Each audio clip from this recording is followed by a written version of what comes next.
Antiga Babilônia, atual Iraque. O ano é 323 a.C.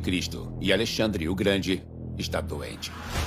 Destruído pela dor e mal conseguindo falar, ele permanece ali por 2 semanas. Enquanto seus generais se perguntam quem herdará seu império, ele pronuncia suas últimas palavras: ao mais forte. Em 11 de junho de 323 a.C., Alexandre dá seu último suspiro. O maior conquistador que o mundo já conheceu se foi. Alexandre o Grande morreu, e sua morte enviou ondas de choque por todo o mundo. Em vida, ele foi um conquistador militar invencível que conquistou grande parte do mundo. Ele também foi visto por muitas pessoas da época como uma divindade. Alexandre nasceu na Macedônia, um pequeno reino no atual norte da Grécia. Ele é o filho do rei Filipe II. O pai de Alexandre foi um general formidável que conseguiu conquistar muitos territórios. Então Alexandre já tinha muito poder lá. Alexandre se tornou rei aos 20 anos. 2 anos depois, ele partiu para a batalha com a intenção de conquistar o mundo inteiro. Seus exércitos derrubaram o Império Persa, que por muito tempo foi a ruína dos estados gregos. Ele conquistou o Egito e marchou seus exércitos até a Índia. E ele ganhou muitos títulos ao longo do caminho. Ele se tornou o grande faraó do Egito, se tornou o imperador da Grécia, foi o rei da Pérsia e fez tudo isso em 10 anos. Alexandre nunca perdeu uma batalha importante. De repente, quando visitou a Babilônia, ele morreu devido a alguma doença misteriosa. Pode ter sido febre tifoide, pode ter sido uma doença neurológica, nós não sabemos. De acordo com a tradição egípcia, o corpo de Alexandre é então mumificado. Como governante do Antigo Egito, ele foi uma divindade do antigo panteão egípcio. Então, o desidrataram com sal, retiraram os órgãos internos, acrescentaram especiarias e também resinas aromáticas e o deixaram exalando como um deus. Ele foi colocado em um sarcófago dourado e depois dentro de um esquife funerário.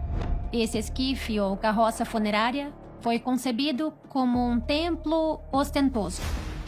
A estrutura toda era tão pesada que precisou ser puxada por uma cavalaria, que também foi adornada com tecidos e joias preciosas. 2 anos após sua morte, o cortejo fúnebre de Alexandre o Grande finalmente passa pelos famosos portões da Babilônia. A carruagem foi levada em uma procissão incrível, em direção ao oeste, provavelmente para a Grécia, para a Macedônia, onde ele seria enterrado com o resto da família real, incluindo seu pai, o Filipe II.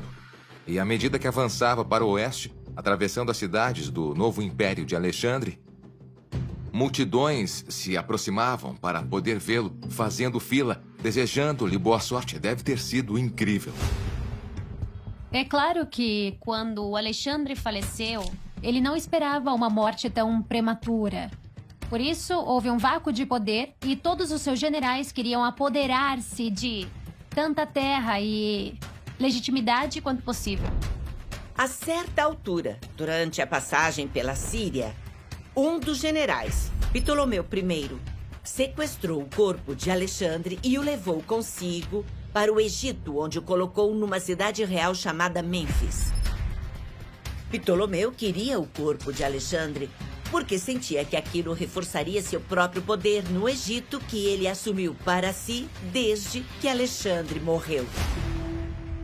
A múmia de Alexandre permaneceu em Mênfis por um período de tempo desconhecido, talvez várias décadas. Finalmente mudou-se para Alexandria, que foi a cidade que o próprio Alexandre fundou, precisamente como uma cidade às margens do rio Nilo, bem onde ele se encontra com o mar Mediterrâneo.